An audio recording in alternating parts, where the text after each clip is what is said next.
আমাদের জীবনে বরকত নেই কেন? বেশিরভাগ মানুষই চতুর্দিকে দেখা যায় হতাশাগ্রস্ত। এর থেকে প্রতিকারের উপায় কি? খুবই গুরুত্বপূর্ণ এবং খুবই জীবন ঘনিষ্ঠ একটি প্রশ্ন। কারণ এই বিষয়ের সাথে আমি নিজেও একমত যে আজ ঘরে ঘরে হতাশা।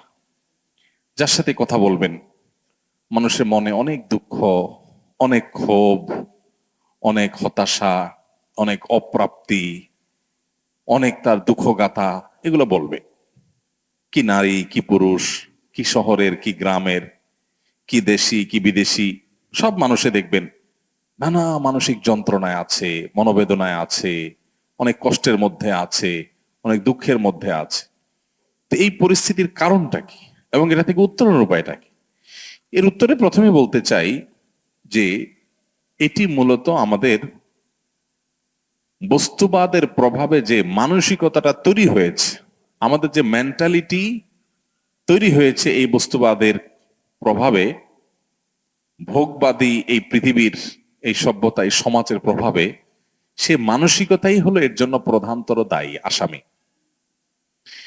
একজন ইমানদার তার ইমানের যে তাড়া আছে, তাড়না আছে, প্রেরণা আছে, সেই প্রেরণা দ্বারা অনুপ্রাণিত হয়ে তিনি যদি তার জীবনকে পরিচালনা করেন, তিনি যদি ইসলামকে সত্যিকার অর্থে ধারণ করেন, অনুধাবন করেন, বুঝেন, উপলব্ধি করেন, তাহলে তাকে কখনো এই জাতীয় হতাশা গ্রাস করতে পারে না। কেন? কারণ প্রথমত ইমানদার জানে এই পৃথিবীটা চূড়ান্ত কোনো বসবাসের জায়গা না। এটা একটা নির্দিষ্ট পিরিয়ড পার করে চলে যাওয়ার জন্য আমার অনন্তকালের যাত্রা সামনে আসছে। সো এখানে যদি আমি ভালো থাকি আলহামদুলিল্লাহ, না থাকলে তার জন্য এত একেবারে ভেঙে চুরে পড়ার কিছু নেই। আমার আসলটা তো সামনে আসছে। আমরা যখন সাময়িক সময়ের জন্য কোথাও থাকি তখন সেই জায়গাটার সুখ শান্তি নিয়ে আমরা খুব বেশি ভাবি না। কারণ আমি জানি এখানে সবসময় বেশি থাকবো না, বেশি সময় থাকবো না। আমি একটা গাড়িতে উঠেছি, একটা গন্তব্যে যাব, ওই গাড়িটার সিট ভালো না, ইঞ্জিনে আওয়াজ করে, যাত্রাটা খুব বেশি কমফোর্ট না, কিন্তু আমি জানি আমি বেশি সময় থাকবো না, অল্প সময় পরে আমি আমার বাড়িতে চলে যাব। তো আমি ওটা নিয়ে এত মাথা ব্যথা করি না, কারণ এখানে আমি টাইম পাস করছি, জাস্ট গন্তব্য, আমার মূল গন্তব্যে যাওয়ার জন্য এটাকে ইউজ করছি মাত্র। অতএব এটা নিয়ে এত অরিড থাকে না। আমাদের বেশিরভাগ মানুষের এই যে হাই হাই, হাই হাই, নাই নাই, খাই খাই একটা ভাব। মহিলাদের সাথে কথা বললে দেখা যায় তাদের জীবনের দুঃখের শেষ নাই, দুঃখের কোনো শেষ নাই। কি দুঃখ? যদি আলাপ করেন তো দেখবেন যে বলবে যে দুঃখ হইল তার স্বামী তাকে বিদেশে ঘুরতে নিয়ে যাবে বলছে, সে ওয়াদা আইজও সে পুরা করে নাই। এটা হলো তার দুঃখ।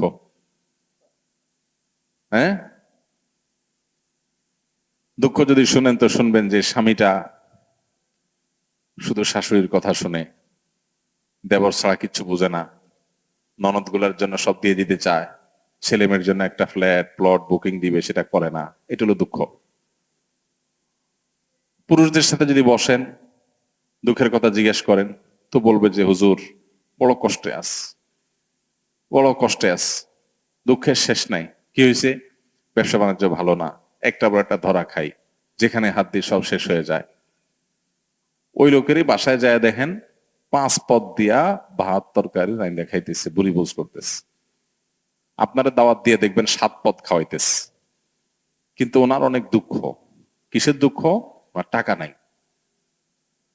সেদিন এক ভদ্রলোক এর সাথে জানাশোনা হলো যে ওনার বাসায় আমাকে একজন দুঃখ করে বলতেছে কিচ্ছু নাই, অনেক গরিব মানুষ, তার খাবারের জন্য ভালো একটা প্লেটও নাই, প্লাস্টিকের প্লেটে খায়। আরে এত কষ্ট।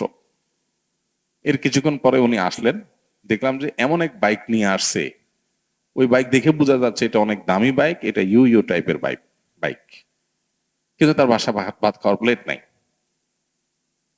আমাদের বেশিরভাগ মানুষের দুঃখগুলো দেখলে, সবার কথা বলছি না, উল্লেখযোগ্য সংখ্যক মানুষ আছে, তাদের হাউতাসের কথা শুনলে আপনি যখন ইসলামের পার্সপেক্টিভ থেকে তাকান বা দেখেন, বা আপনি নিরপেক্ষ জায়গা থেকেও যদি দেখেন, তাহলে সেক্ষেত্রে আপনি দেখবেন যে আপনার তার দুঃখের কথা শুনে আপনার হাসি পাবে, যে এই হলো দুঃখ।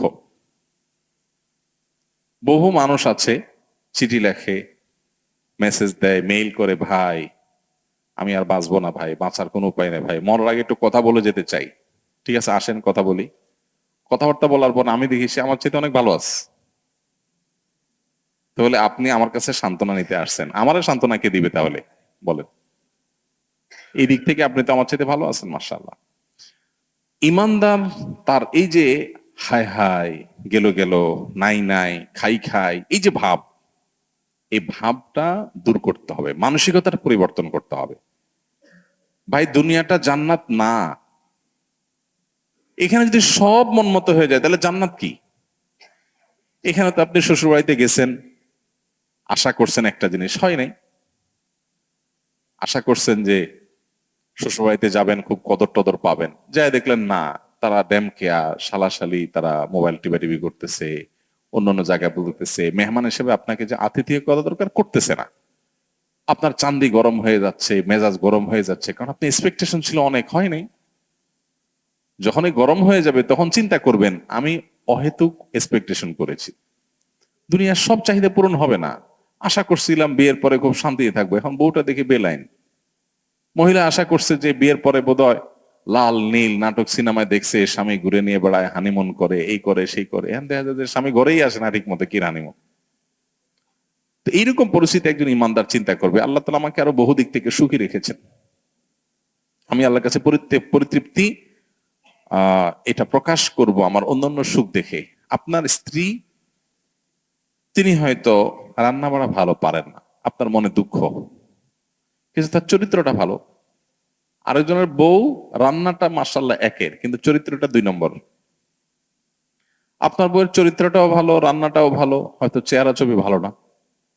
আরেকজনের বউর চেহারা ছবি অনেক সুন্দর, কিন্তু বড় বড় রোগ সে বহন করে বেড়াচ্ছে, লাখ লাখ টাকা যাচ্ছে, তার বাঁচা মরা মানে একটা ধোঁয়াশা মধ্যে আছে। আল্লাহ তাআলা আপনার স্ত্রীকে সুস্থ রেখেছে। একইভাবে মেয়েরা যদি পুরুষদের দিকে তাকায় দেখেন, আমার স্বামীটা অমানুষ, সে একটা ফোন করে না, একটা মেসেজ দেয় না, একটা খোঁজ খবর নেয় না, আমি মনটা খারাপ করে বসে আছি। আরে ভাই, আপনার স্বামীটা নেশাখোর? কোন নেশা করে না, আলহামদুলিল্লাহ করেন। অনেকের স্বামী নেশাখোর, স্বামী অনেক খোঁজ খবর নেয়, অনেক কেয়ারি, কিন্তু নেশাখোর। আবার অনেকের স্বামী সব দিক থেকে ভালো আছে, কিন্তু তার ক্যান্সার 4th স্টেজ হয়ে গেছে, যে কোনো মুহূর্তে মারা যাবে। আল্লাহ আপনার স্বামীকে সুস্থ রেখেছেন। আপনার স্বামীর খুব বেশি উপার্জন নাই, আলহামদুলিল্লাহ উপার্জন নাই, কিন্তু আল্লাহ তাআলা তারা অনেক দিক থেকে তাকে ভালো রেখেছেন।